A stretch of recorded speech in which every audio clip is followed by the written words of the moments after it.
to explain this, the doctrine of providence and predestination. I'm not going to discuss that today. I want to introduce one other thing for this message, and that's called the law of repetition. Say that, the law of repetition. The law of repetition.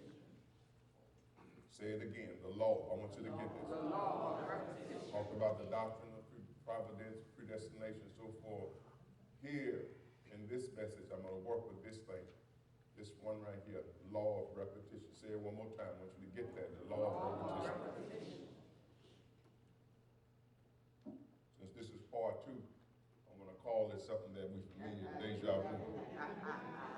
Y'all saw Denzel do that movie made right there in New Orleans. So I said, I'm going to borrow the title because it fits what I'm going to do.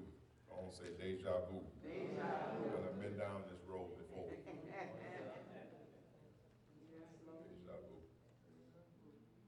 I want to show you that's what Samson was having. That's what you have going through too. So, what is this? How did we get here to this right here? The law of repetition, and that's what deja vu, having experienced in some way this whole episode or scene before. That's where we get the law of repetition. Here, this repetition actually means, and this is just a simple way of putting it, repeated cycles of the same event being down this road before, so to speak.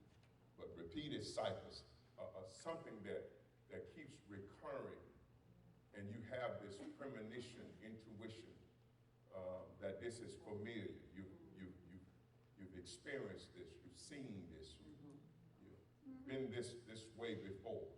And so it is, in essence, a repeated cycle of something that keeps recurring. Now stay with me. I spend a little bit more time in the review, but this is not a hard section. So I'm going to work through this because I really got something to say in this right here. This repeated cycles that we keep going through. That's what Samson was going through. Let me show you, prove it to you now. In Judges chapter 16,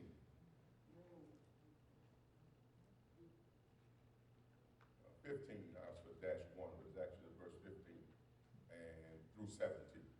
That's what that should be, 15 through 17. Now last week, I taught the whole message. I never mentioned Delilah's name. I want to mention it in this one. Show you that you can teach Samson without mentioning Delilah. Today, I want to mention her, or what I want to present to you. Then she, that means Delilah here, said to him, Samson, how can you say, I love you, when your heart is not with me? You have mocked me and have not told me where your great strength lies. Yes, Lord. And it came to pass, I want you to see this, when she pestered him daily with her words and pressed him. I underline those words because I'm going to connect this to something else. And pressed him so that his soul was vexed to death.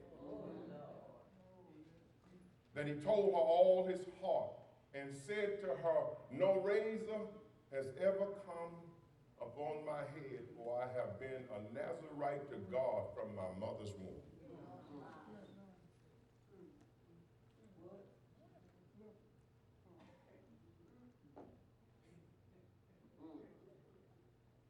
She pestered, pressed, vexed. Women, I'm not beating up on you. Stay with me. That's all right.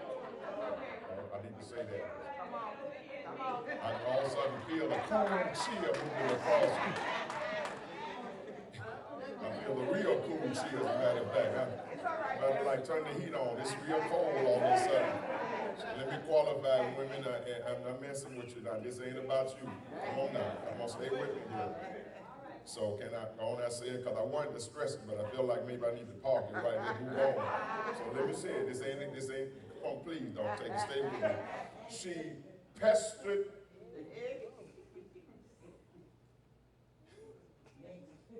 pressed, and vexed his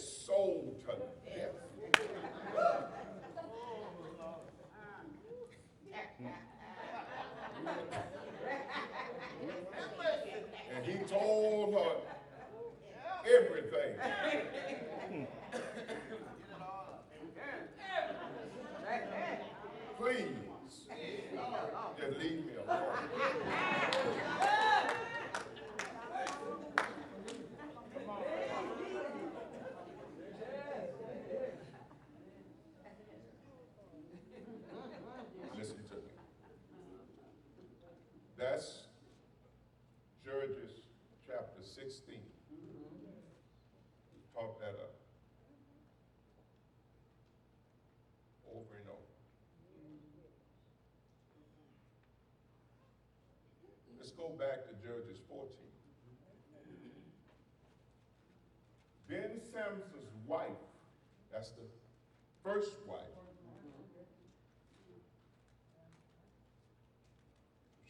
it gives no name, it's called the Philistine. All of them were Philistines. That was 16 now. This is 14, chapter 14. Then Samson's wife wept on him and said, "You only hate me. You do not love me. You have posed a riddle to the sons of my people, but you have not explained it to me, your wife." And he said to her, "Look, I have not explained it to my father or to my mother. Should I explain it to you?" Now she wept all the more on him 7 days while there was a feast going on. And it happened on the 7th day that he told her, because she pressured and vexed his soul. The only difference between 14 and 15 is that we spend more time in talking about the story of Delilah, so it gives more detail about what transpired. But the same thing happened in 14 that happened in 16. So Delilah didn't just concoct it on her own. She already had how to get next to him, because it had already been done.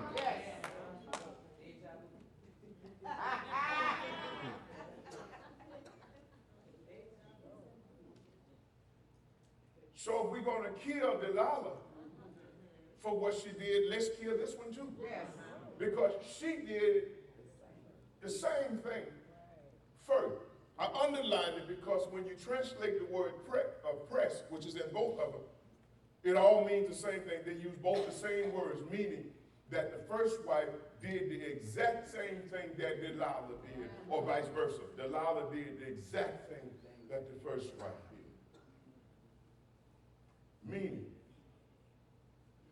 Samson had experienced this already, and it was a bad outcome. And yet, we have the same situation reoccurring. Do you think that if you do the same thing, you're going to get different results? She pressed him. Then he explained the riddle to the sons. She explained the riddle to the sons of her people because she pressed him so much. You don't love me. You only mock me. You only care for me. You don't care for me. If you love me, you should not contend.